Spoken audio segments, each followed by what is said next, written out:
ही आंदोलन करण्याची वेळ का आलेली आहे तर आमच्या हक्काचं पाणी असून आमच्याकडे पाणी येत नाही, त्याच्यामुळं हे आंदोलन करण्याची वेळ आलेली आहे। अगदी 1 किलोमीटर सिद्धेश्वर धरण केली पाझर तलावापासून दूर असल्यामुळं आमच्या केली पाझर तलावामध्ये कुठेही पाणी येत नाही आणि गेले 100 वर्ष झाले आम्ही त्या पाण्याची आतुरतेने वाट बघत आहोत, परंतु आतापर्यंत पाणी आलेलं नाही।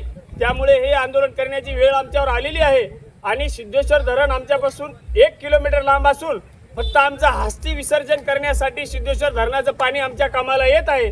त्याच्यामुळं आम्ही ठरवलंय जिवंत राहण्यापेक्षा जर मरून पावलो तर ते पाणी मरण पावल्यावर कामी येत असेल त्याच्यापेक्षा आजच जलसमाधी घेतलेली परतड खाती।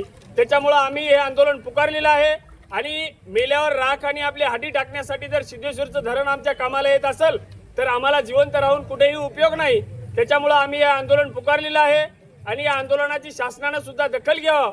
माननीय राज्याच्या मुख्यमंत्र्याला देवेंद्र फडणवीस साहेबाला सुद्धा विनंती आहे की आमच्या 27 गावाचा पाण्याचा प्रश्न मिटला पाहिजे आणि कुठेही आम्हाला बाहेर गावाला पुणे मुंबईला जाण्याची दिशा देऊ नका, कारण आमच्या मुलाचं शिक्षण होत नाही, आम्हाला उसाला जावं लागतंय आणि याच्यापेक्षा आमच्या शेतकऱ्याचे अजून तुम्ही हाल बघू नका। आमच्या शेतकऱ्याचे गेले 100 वर्षापासून हाल होत आहेत आणि हे हाल होत असताना आमच्या मुलाचं कुठेही शिक्षण होत नाही। आमच्यापैकी एखाद्याचा मुलगा पत्रकार झाला असता, एखाद्याचा मुलगा PI झाला असता, एखाद्याचा मुलगा कलेक्टर झाला असता, परंतु आम्हाला कुठेही शिक्षण भेटत नाही, कारण आम्हाला आमच्या मायबापाला उसाला जावं लागतंय किंवा पुणे मुंबईला कामाला जावं लागतंय आणि आम्हाला MIDC कामाला जाण्याची कुठेही गरज राहणार नाही। त्याच्यामुळं शासनानं आमच्या या कामाची दखल घ्यावं आणि आमच्या 30 गावाला पाण्याचा प्रश्न आमचा सोडून द्यावा, ही एक सरकारला कळकळीची आणि महत्त्वाची विनंती आहे। माय जरी लेकरू जरी आपलं लढत असेल तरी सुद्धा त्याला माय लढल्याशिवाय पाजणार नाही। त्याच्यामुळं आम्ही हे आंदोलन पुकारलेलं आहे। आम्हाला पाण्याची खूप जरूरत आहे आणि या पाण्याची जरूरत असताना कुणीही दखल घेत नाही।